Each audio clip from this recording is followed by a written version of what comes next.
Whether you realize it or not, you have a personal brand. If I looked you up on Google and didn't find anything about you on the first page of results, that's your personal brand. If I found an out-of-date LinkedIn profile or a bunch of random social media posts, that too is your personal brand. People tend to think about a personal brand as bragging, self-promotion, and all about yourself. But it's actually something much more important. It's your reputation. In other words, it's how people perceive you. Your friends, colleagues, or the general public. And it's what people think about you when they hear your name, as well as what people say about you when you're not in the room. In our connected world, every single one of us has a personal brand, whether we like it or not. This is because whenever we engage with people both in person and online, that's every interaction or everything we post, upload, or comment on, we're creating a reputational narrative about ourselves. Your reputation is already out there. The question is, do you want to be the one who's driving and shaping this story, or do you want chance or algorithms to be doing it for you? I think most people would agree that they want to take control. And what this means is we need to make some very intentional decisions so our brand stays in our hands. Let me walk you through 5 key steps to building a strong personal brand in a way that feels good. First, you need to figure out what your goal is. Let's start by answering a foundational question. What do you want your personal brand to help you accomplish? Are you looking to change jobs or transition into a new industry and you need your brand to reflect a new skill set? Maybe you're looking to get a promotion at your current organization and you need everyone to know all the amazing things that you've accomplished in your career. Or maybe you're launching a new business and you want to build your brand around the products or services that you're offering.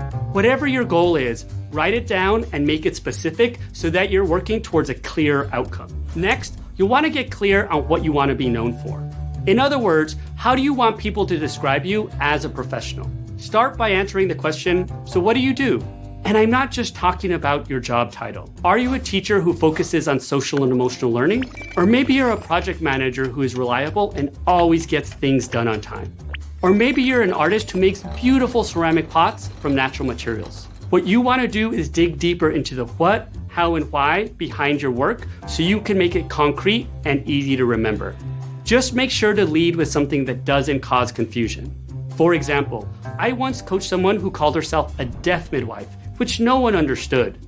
But when she started introducing herself as a grief counselor who works with families during a time of loss, all of a sudden, everyone got it. If you're stumped, think about how you can stand out from the crowd in your industry. What are the things that make you unique? Are there specific talents and expertise that you've acquired in your career? What do you know more about than most people? Sit down and make a list, and you might start to surprise yourself about all the things you know. Now, let's think about the audience you want to share your personal brand with. The reality is, your personal brand is not about you. It's about the people you want to educate with the skills, knowledge, and value you can provide. Who you decide to focus on should be based on 2 things: the goal of your personal brand and the people who can best benefit from your unique talents and skills. So spend some time thinking about these 2 questions. Who can most gain from what you have to share? And how exactly can you see yourself helping them? Here's where it all starts to come together. Let's pull all your answers into a single mission statement that describes who you are, what you do, who you do it for, and the transformation you can create in people's lives. Let's take the example of the teacher. My name is Alma, and I'm a 3rd grade teacher who specializes in social and emotional learning. I work with students to teach them the skills for fostering empathy and compassion so they can thrive and contribute to a more caring world. Let's take the project manager. My name is Jennifer, and I'm a project manager for a sustainable fashion company.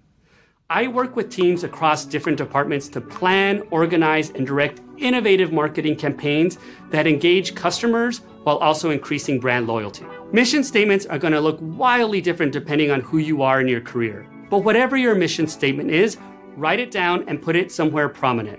You can use it to make decisions about how you speak about yourself when you first meet someone to the communities you want to share it with. Let's start building your personal brand online. There are 2 key personal branding assets you should think about developing: a personal website and social media. What's so important about a personal website is that it allows you to take full control over your online reputation.